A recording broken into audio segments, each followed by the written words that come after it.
Good morning. So we are going to start working on making a sourdough loaf. So first off, I have a clean jar. My amount of starter is quite large. So I'm wanting to get down to scale to something that an individual would be doing just to make one loaf of bread at their house.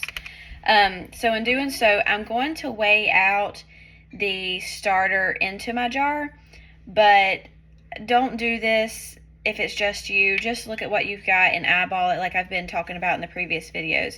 If you weigh your starter is a mixture of flour and water combined. So your starter is going to be heavier than your flour or your water. So if you're trying to do equal amounts starter, flour, and water, it's not going to come to a good consistency. You're going to have too much, probably more water than flour because it'll be heavier, and more starter than either one of those. Okay, so for this, the ideal measurement is around that 200 ml mark, just because you have room to feed and for it to double, if not triple, in your jar. You have enough room to do all that. Okay, so let's pour our starter into the jar. Like I said, we're trying to go about for that 200 ml mark. That's pretty close. Okay. That weighs 220 grams. So if you're wanting an exact measurement of how much I used, 220 grams. All right, so now we see how much we have in that jar. Now my 1 cup, this is my 1 cup measuring cup. You see in comparison, it's a little taller, but this jar is also bigger around than what my 1 cup measuring cup is. So I would say it's probably about a cup in there. So I think that's the one that I'm going to use this time. King Arthur bread flour.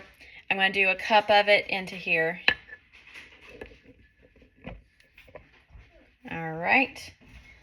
And then I'm going to use my same measuring cup just to not dirty up another one, but about 3/4 cup of water, warm water is what I'm going to use next. I just realized I wasn't recording that whole time. I did a cup of flour and 3/4 cup of warm water. And now I'm using my Danish dough whisk to mix it up.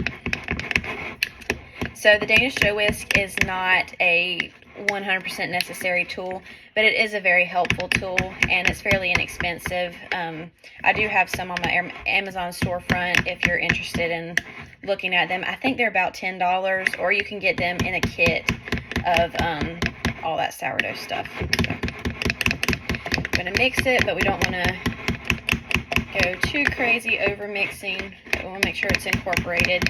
I'm kind of doing like a down, scrape the bottom up motion like that.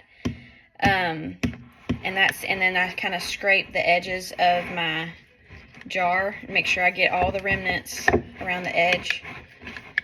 Scrape it down and then mix. Okay, so it has been fed, and as you can see, we're about that 500 level. So when this doubles, I mean, I'm gonna have a really full jar. So hopefully it no more than doubles.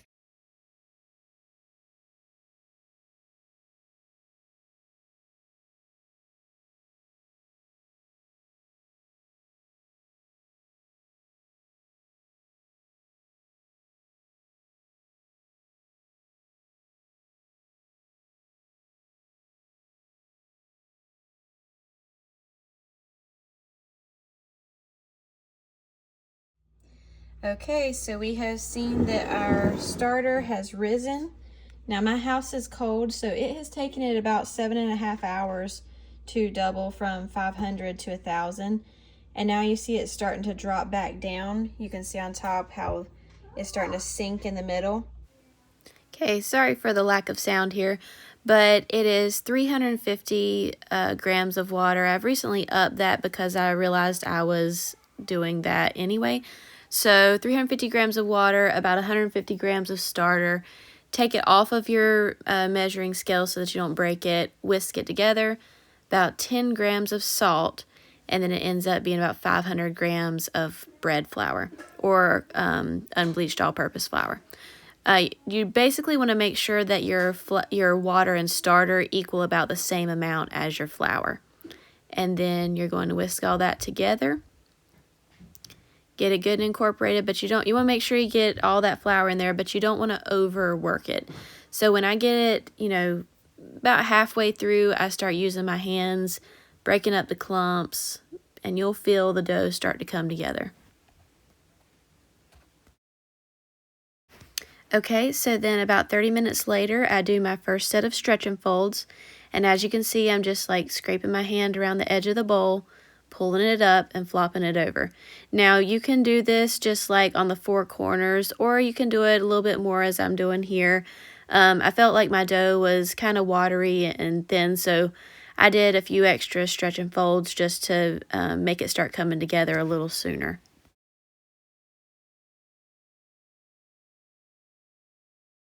Again, you want to cover it for about 30 minutes or so and then do another set of stretch and folds.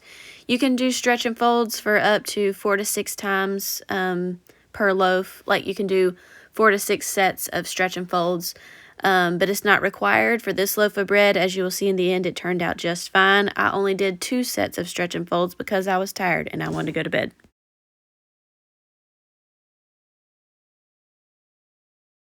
After your stretch and folds, you want to do what's called bulk fermentation, where you let your dough double in size. Once you do that, however long that may take, depending on the temperature of your home, you can get it out on the counter like this. Mine was a little overproofed, meaning I let it rise a little too much, so it was a little sticky this time. So I did my first set of shaping, which is what you're seeing here. I tri-folded it and then did some shaping with this push-pull method. And so this is the pre-shaping, which is just the initial shaping, and then I do the final shaping after it has sat there for about 30 minutes. And again, this is the next morning, so we are getting into the 24-hour process of this dough. So you can see how the dough is so much easier to work with already. I'm able to pick it up easily. It's not sticking to my counter. I don't have to flour the surface of my counter. The flour that's there is just residual from the previous night. You actually shouldn't flour your surface, and if you do, you need to use a rice flour so that it doesn't incorporate into your dough, because we don't want to keep adding flour into our dough. It'll dry it out.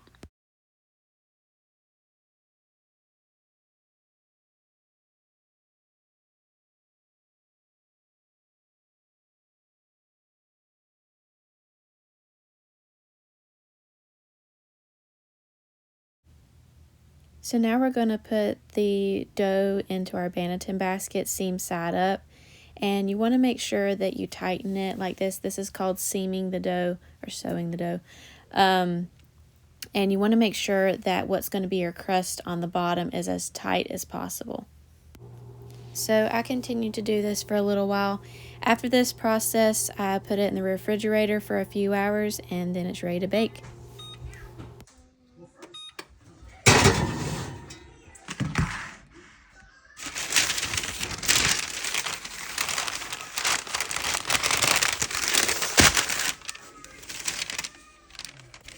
Because I didn't leave my dough in the refrigerator for a really long time, it was a little bit harder to do designs in this one, so I just did a basic cross design.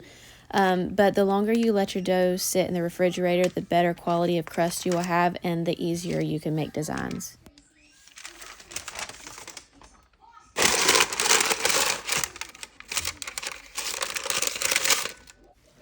I like to add ice cubes to my Dutch ovens to create more steam in them.